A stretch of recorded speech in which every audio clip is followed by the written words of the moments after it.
the hardest thing to lose is not your freedom. It is the dignity people take from you before they know your story. Every neighbor on Maple Ridge Drive stood frozen in silence as two police officers remained on the front lawn of a modest brick home beneath the warm Virginia afternoon sun. A black veteran stood quietly near his front porch, his weathered hands resting calmly at his sides, his expression steady despite the uneasy attention surrounding him. The American flag hanging beside the front door moved gently in the spring breeze, casting shifting shadows across the porch where flower pots and neatly arranged chairs reflected years of careful pride. Just beyond the quiet neighborhood, the distant sound of approaching engines slowly grew louder. One child riding a bicycle stopped in the middle of the street. An elderly couple looked toward the end of the block. Several neighbors exchanged confused glances as a line of dark military sport utility vehicles turned the corner one after another with deliberate precision. Nobody spoke. Nobody understood why vehicles carrying official government plates would enter such an ordinary neighborhood. The lead vehicle rolled to a smooth stop directly in front of the veteran's home. Moments later, the rear passenger door slowly opened. A distinguished four-star general stepped onto the pavement wearing a perfectly pressed Army service uniform, his eyes immediately searching the front yard before settling on the man standing beside the porch. For just a brief second, every sound seemed to disappear.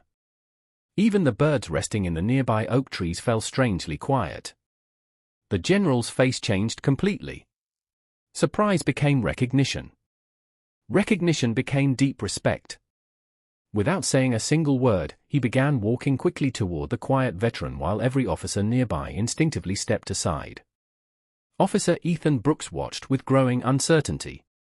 Only minutes earlier, he had been completely convinced that he was handling an ordinary neighborhood complaint. Now one of the highest-ranking officers in the United States Army was crossing the lawn with unmistakable purpose. Brooks glanced toward his fellow officers, hoping someone else understood what was happening.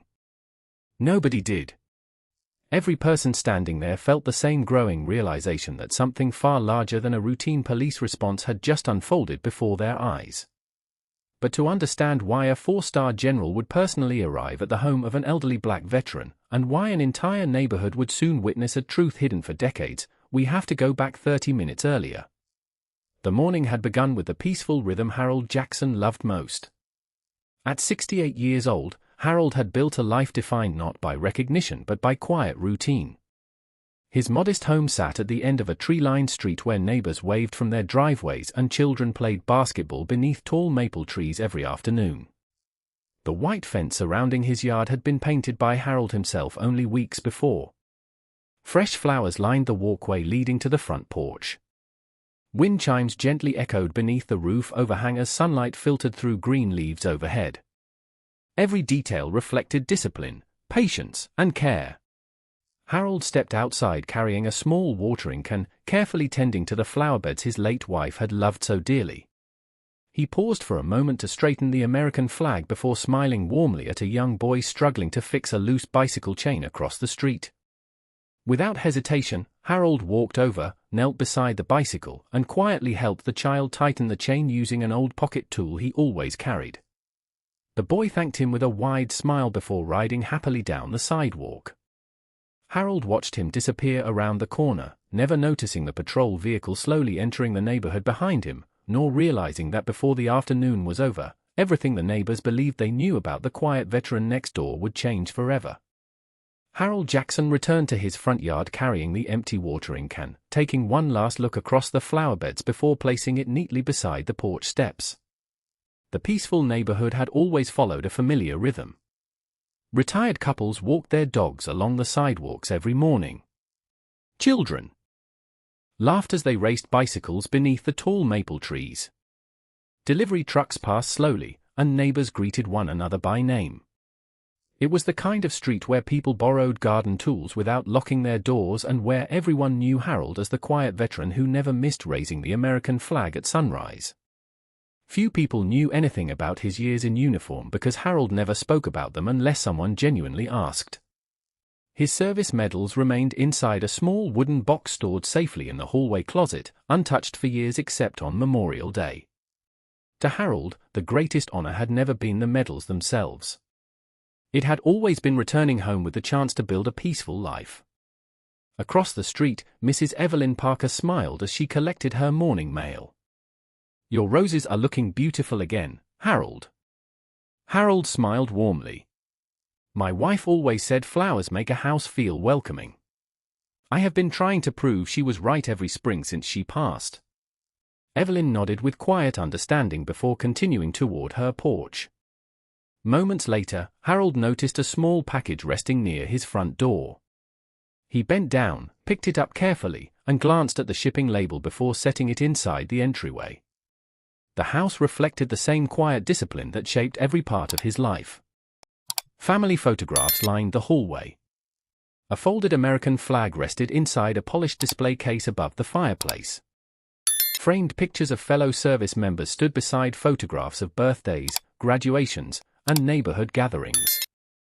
Every room carried memories of service balanced by decades of ordinary life. Harold had learned long ago that the greatest victories often happened after the uniform was put away. Just as he returned to the porch, the peaceful atmosphere shifted slightly when a marked police vehicle entered the neighborhood at a slow, deliberate pace. Harold looked up with mild curiosity, assuming the officers were responding to someone else's call. Patrol cars occasionally drove through Maple Ridge Drive, and their presence rarely attracted attention. Officer Ethan Brooks guided the cruiser toward the end of the street after dispatch informed him that a caller had reported an unfamiliar man lingering around a residence. The description was brief and uncertain. An older black male near the front yard of a home. Brooks glanced toward the address displayed on the computer screen before slowing the vehicle. From his perspective, he saw an older man standing outside a house with an open front door, moving calmly between the porch and the walkway. He did not know the man owned the property. He did not know the neighbors had watched him care for that yard almost every morning for years. He simply believed he had found the person mentioned in the report. Officer Brooks stepped out of the patrol vehicle, adjusted his duty belt, and walked toward the front gate with the confidence of someone convinced he already understood the situation. Harold noticed the approaching officer and offered a polite smile. "Good morning, officer. Is everything all right?" Brooks stopped a few feet away, his expression professional but guarded. "Sir, I need to ask you a few questions." Harold nodded without hesitation. "Of course. Whatever you need." Several nearby neighbors looked up from their morning routines, sensing an unusual conversation beginning on the quiet street. None of them imagined that a simple misunderstanding, left unchecked for only a few minutes, was about to reveal how quickly assumptions could overshadow the truth. Officer Ethan Brooks studied Harold Jackson for several quiet seconds before speaking again. "How long have you been at this address?" Harold answered without hesitation. "Almost 32 years. Brooks looked past him toward the open front door, then back at the neatly maintained yard. "Do you have identification showing you live here?" Harold smiled politely. "Certainly." He turned slightly toward the doorway. "My wallet is inside on the hallway table. I can bring it right out." Brooks immediately raised a hand. "Please stay where you are." Harold stopped at once and nodded. "Of course." The exchange remained calm, but the atmosphere along Maple Ridge Drive had begun to change. Mrs. Evelyn Parker paused halfway up her front steps, sensing that something was no longer routine. The young boy whose bicycle Harold had repaired only minutes earlier stood quietly beside his mother, watching with innocent curiosity. Across the street, another neighbor lowered his newspaper and remained on his porch.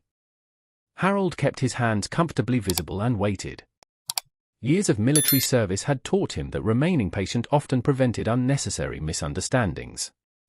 Brooks contacted dispatch through his radio and quietly requested additional information regarding the complaint. The dispatcher repeated the limited details available. An anonymous caller had reported an unfamiliar older man moving around a residence and leaving the front door open. No further information had been provided. Brooks looked once more toward Harold. "Has anyone else been staying here with you?" Harold shook his head gently. "No, officer. This has been my home since my wife and I bought it many years ago." Brooks glanced at the house number, comparing it with the address displayed inside his patrol vehicle. Everything appeared to match, yet something about the anonymous report continued influencing his judgment. "Can anyone verify that?" Harold answered calmly. "Most of the neighborhood can. I have known many of them for years." Before Brooks responded, Mrs. Evelyn Parker walked carefully toward the sidewalk. "Officer," she called respectfully, "Harold has lived here longer than I have. He is our neighbor."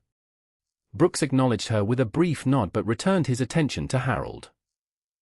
"I appreciate that. I still need to complete my investigation." Harold spoke softly. "She is telling you the truth." Brooks folded his arms thoughtfully. "Then let us verify everything properly." Harold smiled faintly. "That is exactly what I have been hoping we would do."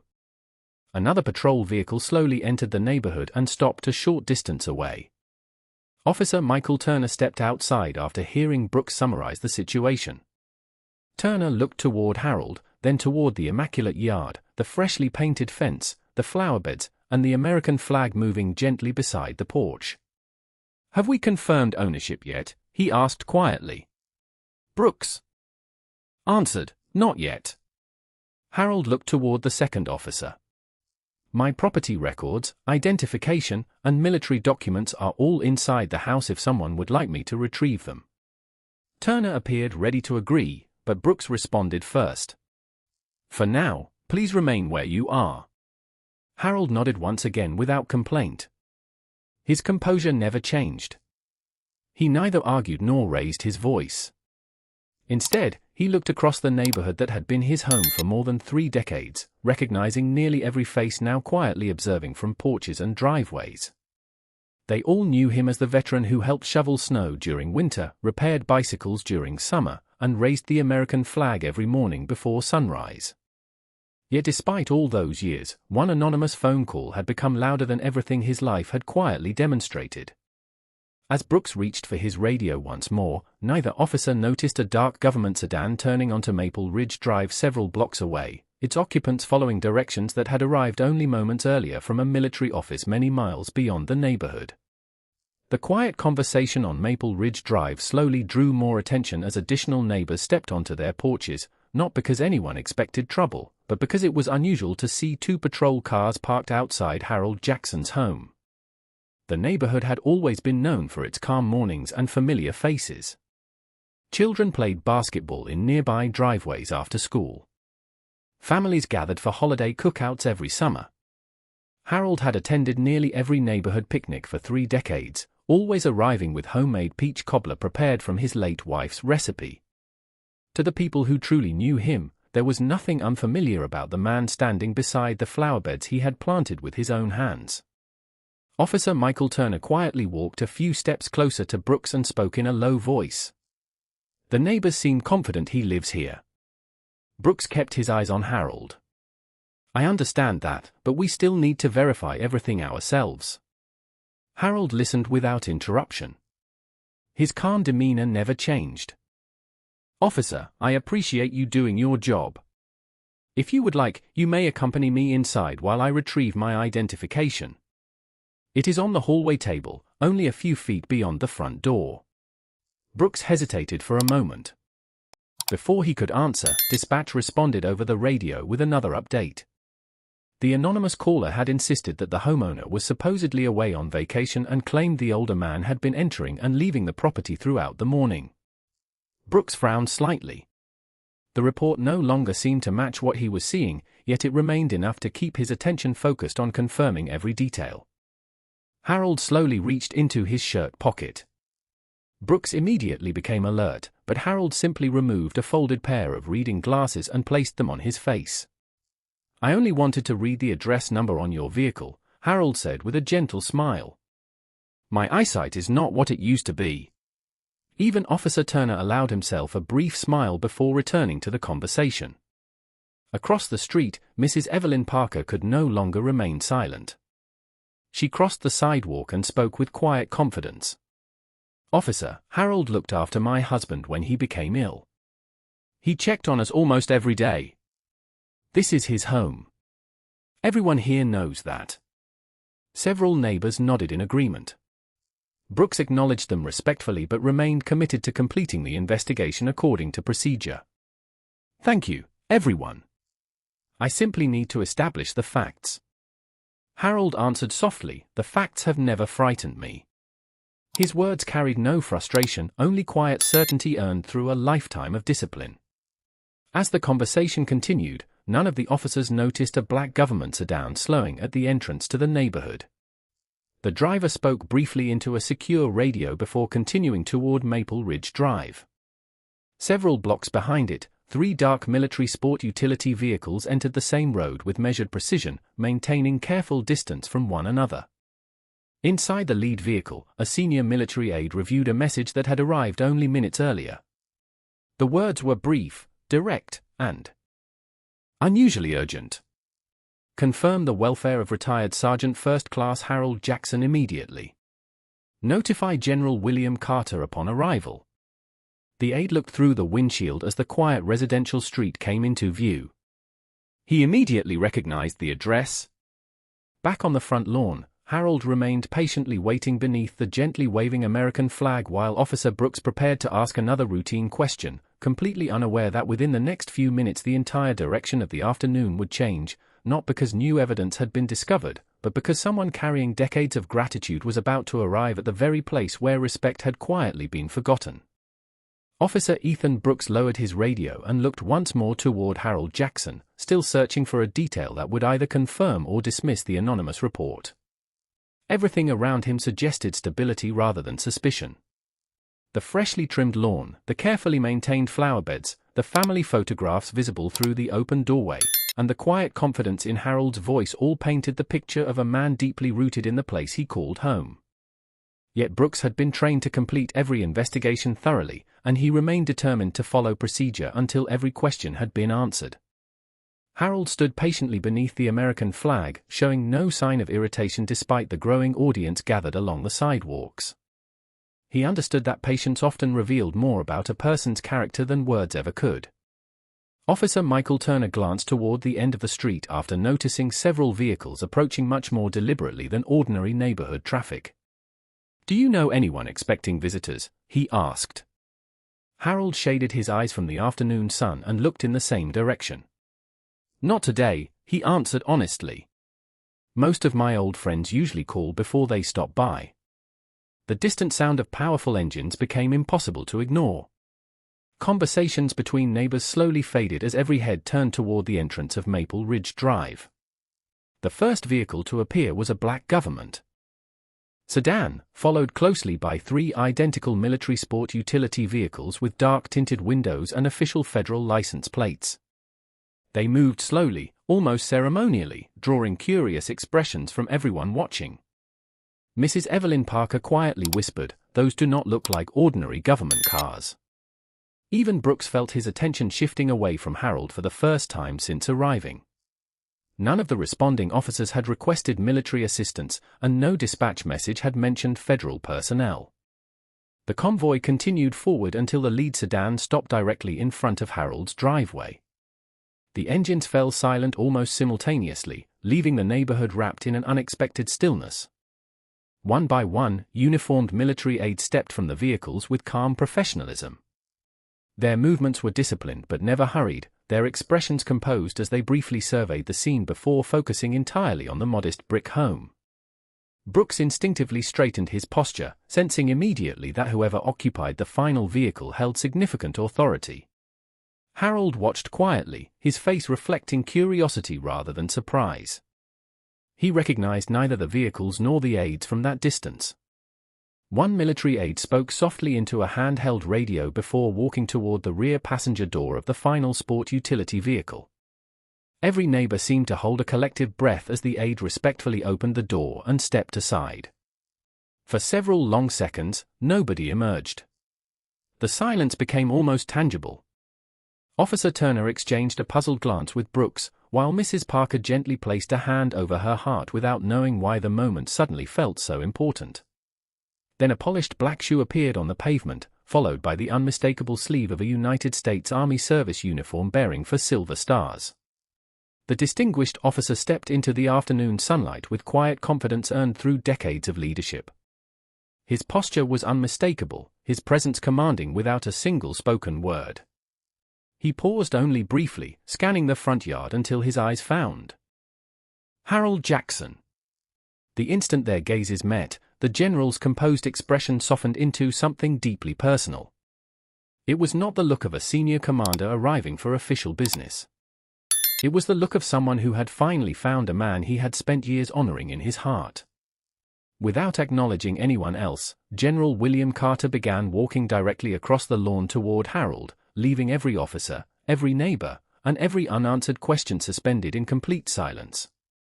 General William Carter crossed the front lawn with measured steps, his polished shoes brushing softly across the trimmed grass until he stopped only a few feet from Harold Jackson. For a long moment, neither man spoke. The silence itself carried decades of shared history that no one else standing there could possibly understand. Then the general smiled with unmistakable warmth, extended both hands, and said, "Sergeant Jackson, it has been far too many years." Harold's eyes widened with genuine surprise before a quiet smile spread across his face. "General Carter," he replied softly, "I never expected to see you here." Instead of offering a formal handshake, General Carter placed a respectful hand on Harold's shoulder, the kind of gesture shared between people whose trust had been earned long ago. Every officer standing nearby immediately sensed that this meeting was far more significant than they had imagined. Brooks watched silently as the highest-ranking person he had ever encountered treated the quiet man from the neighborhood with unmistakable admiration. General Carter turned briefly toward the military aides who had accompanied him. "Is this Sergeant First Class Harold Jackson?" he asked, although his voice suggested he already knew the answer. One aide nodded immediately. "Yes, General." Identity confirmed. Carter looked back at Harold with a grateful expression that seemed untouched by time. "I have spent years telling young officers about your courage," he said. "Today they finally have the opportunity to meet the man behind those stories." Harold lowered his eyes modestly. "You always gave me too much credit." The general gently shook his head. "No, Harold. If anything, history gave you too little." The word settled over the neighborhood like a sudden change in the weather. Mrs. Evelyn Parker quietly wiped a tear from her cheek without fully understanding why the exchange felt so powerful. The young boy with the bicycle looked toward his mother and whispered, "Who is he?" She could only shake her head because she did not know the answer either. General Carter slowly faced the gathering of neighbors and officers before speaking clearly enough for everyone to hear. "Many years ago, Sergeant Jackson served under extraordinary circumstances with exceptional honor. His calm judgment protected lives when fear could easily have taken control. The people standing here today are looking at a man whose character never depended upon recognition."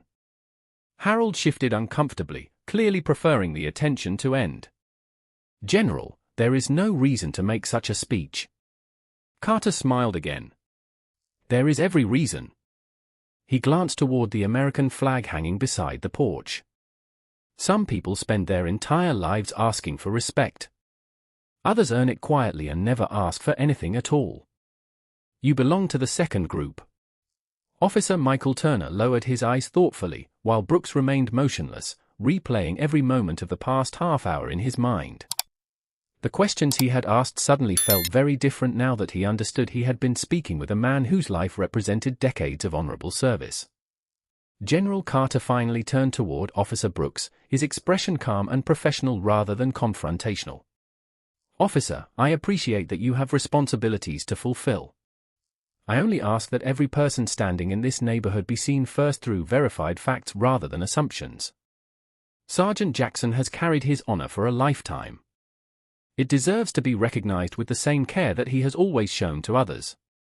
Brooks met the general's eyes and gave a quiet nod. "Yes, General. I understand."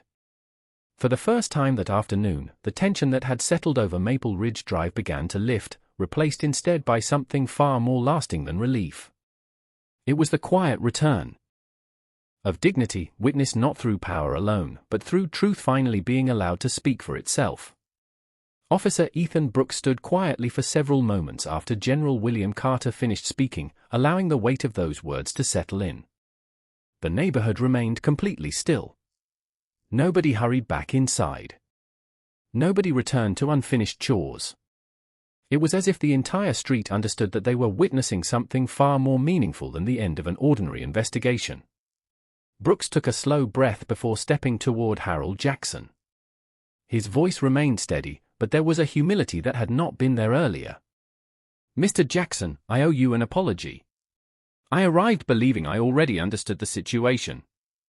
I should have taken more time to verify the facts before allowing assumptions to guide my judgment." Harold looked at the younger officer with the same calm expression he had carried throughout the afternoon. "Officer Brooks, every profession carries difficult responsibilities. What matters most is what we choose to learn after difficult moments." Brooks lowered his eyes briefly before answering. "I will remember that."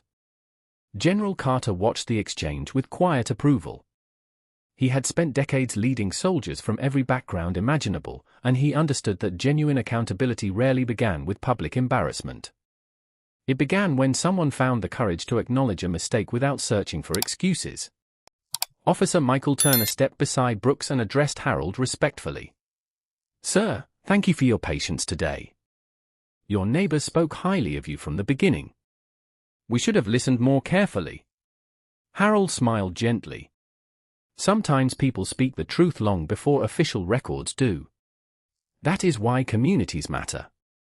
Mrs. Evelyn Parker slowly walked across the lawn carrying a small envelope she had retrieved from her mailbox. "Harold," she said with a warm smile, "this arrived for you earlier, and I forgot to bring it over." Harold accepted it gratefully before laughing softly. "Thank you, Evelyn. I suppose today has distracted all of us." The quiet laughter eased the remaining tension across the neighborhood. Even the young boy whose bicycle Harold had repaired smiled again as his mother squeezed his shoulder. General Carter glanced toward the American flag beside the porch before addressing everyone gathered there. "There is an important lesson in what happened today. A uniform represents responsibility, whether it belongs to the military or to law enforcement. Responsibility demands careful judgment, patient listening, and respect for every citizen." Every officer present listened closely. None of them interrupted.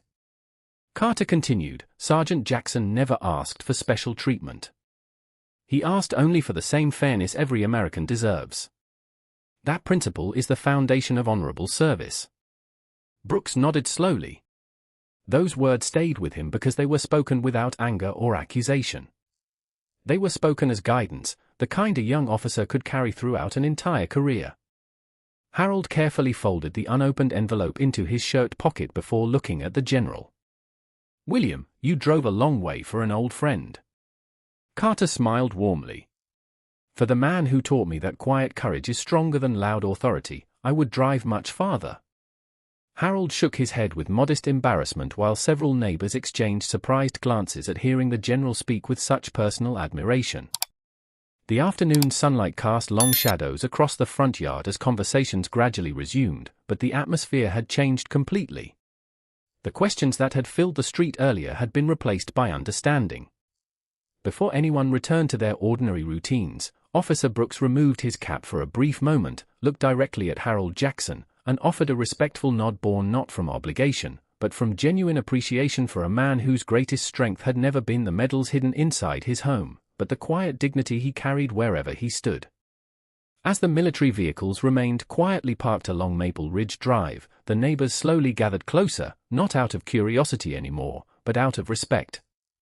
The atmosphere had transformed from uncertainty into reflection. "General." William Carter looked around at the familiar American neighborhood before turning once again toward Harold Jackson. "There is something all of you deserve to know," he said calmly. Harold immediately shook his head with a modest smile. "William, there is no need." The general answered gently. "There is every need, because too many stories like yours are never told." He faced the officers, the neighbors, and the families standing beneath the afternoon sun. More than 30 years ago, during a humanitarian mission overseas, our convoy entered an area where communications failed completely. Confusion spread quickly. Every decision carried consequences, and every minute mattered. I was a young captain then, convinced that rank alone could solve every problem. He paused for a brief moment before continuing. Sergeant First Class Harold Jackson reminded me that leadership is not measured by who gives the orders. Leadership belongs to the person who remains calm when everyone else is overwhelmed. Harold lowered his eyes, clearly uncomfortable being the center of attention. Carter smiled warmly. While many people focused on fear, Harold focused on people. He organized the team, protected civilians, encouraged younger soldiers, and reminded all of us that character must always come before pride. Those decisions shaped the careers of many officers who later became leaders throughout the Army, including me. The neighborhood listened in complete silence. Even the children who had been whispering only moments before now watched with quiet attention. Officer Ethan Brooks found himself studying Harold with entirely different eyes. Earlier that afternoon he had seen only an elderly man standing outside a house. Now he saw decades of quiet service, humility, and sacrifice hidden beneath an ordinary appearance. General Carter continued. The remarkable part is not what Harold accomplished during those difficult days. The remarkable part is what he chose afterward. He came home, built a family, cared for his neighbors, planted flowers, repaired bicycles, shoveled driveways after snowstorms, and never once asked anyone to recognize his past. That kind of honor cannot be displayed in a museum. It is lived every single day. Mrs. Evelyn Parker smiled through tears as she nodded. That sounds exactly like Harold. Several neighbors quietly agreed. The young boy whose bicycle Harold had repaired looked toward him with admiration that had nothing to do with medals or military rank. Harold finally spoke, his voice soft but steady. Every veteran I served beside has a story worth telling. Mine is only one among many. The greatest gift this country ever gave me was the opportunity to come home and become a good neighbor. General Carter answered with visible respect. And you succeeded beyond measure. Officer Brooks stepped forward once more. Mr. Jackson, I hope one day I can earn the kind of trust from my community that you have earned from yours. Harold smiled kindly. Then begin every conversation believing there is more to someone's story than what you see in the first few minutes. That habit will never lead you in the wrong direction. Those words settled gently over everyone gathered there. They were simple, yet they carried the quiet wisdom of a lifetime. Long after the military convoy would leave and the patrol cars would return to their normal duties, the lesson from that front yard would remain with every person who had witnessed it, reminding them that the strongest legacy is not built by recognition, but by the countless ordinary acts of dignity that reveal a person's true character. The military convoy departed Maple Ridge Drive just before sunset, its vehicles disappearing quietly around the corner until the familiar sounds of the neighborhood slowly returned. Children resumed riding their bicycles beneath the maple trees. Neighbors waved to one another from their front porches. Patrol cars pulled away with a renewed sense of purpose, leaving behind not headlines or celebrations, but a lesson that would remain long after the afternoon had ended. Harold Jackson stood for a few more moments beneath the American flag before walking back toward the front porch of the home he had cared for over 3 decades. He reached down to straighten one of the flower pots that had shifted slightly during the gathering, then smiled as though it had been nothing more than another ordinary day. That simple act reminded everyone watching that true character often revealed itself in the smallest routines rather than the biggest moments. Across the street, Mrs. Evelyn Parker quietly crossed her lawn carrying a freshly baked pie. "I thought you might not feel like cooking tonight," she said with a gentle smile. Harold laughed softly. "You have been taking care of me for years, Evelyn. I do not know what I would do without neighbors like you." She answered, "We could say the same about you." They stood together for a moment, watching the evening sunlight settle across the quiet street. Before leaving, General William Carter had shaken Harold's hand one final time. "The Army taught me many lessons," the general had said. "But some of the greatest ones never came from classrooms or rank. They came from watching you live your values when nobody was paying attention." Harold had simply smiled and replied, "Then make sure the next generation learns to see people before they judge them." Those words stayed with Carter as his vehicle disappeared into the distance. They also stayed with Officer Ethan Brooks. The following morning, Brooks returned to duty carrying more than his equipment and patrol schedule. He carried a different perspective. During roll call, he shared the experience with fellow officers, not to criticize anyone, but to remind them that every call begins with limited information and every person deserves to be approached with patience, professionalism, and an open mind. Several officers thanked him for speaking honestly, recognizing that the strongest teams grow through reflection rather than pride. A few days later, Brooks drove through Maple Ridge Drive once again. This time he slowed his patrol car near Harold's house, stepped onto the sidewalk, and walked toward the familiar front porch. Harold was trimming the rose bushes beneath the flag when he looked up and smiled. Brooks removed his cap respectfully. "Good morning, Mr. Jackson." Harold returned the smile. "Good morning, officer." Nothing more needed to be said. The respect between them had become genuine, built not upon rank, reputation, or assumptions, but upon truth finally finding its proper place. As Brooks returned to his patrol car, he glanced once more at the modest brick home standing peacefully beneath the morning sky. It looked exactly as it had before, yet somehow everything had changed. Sometimes justice does not arrive with loud voices or dramatic endings. Sometimes it arrives quietly, asking only that people choose humility over assumption, facts over appearances, and respect over judgment.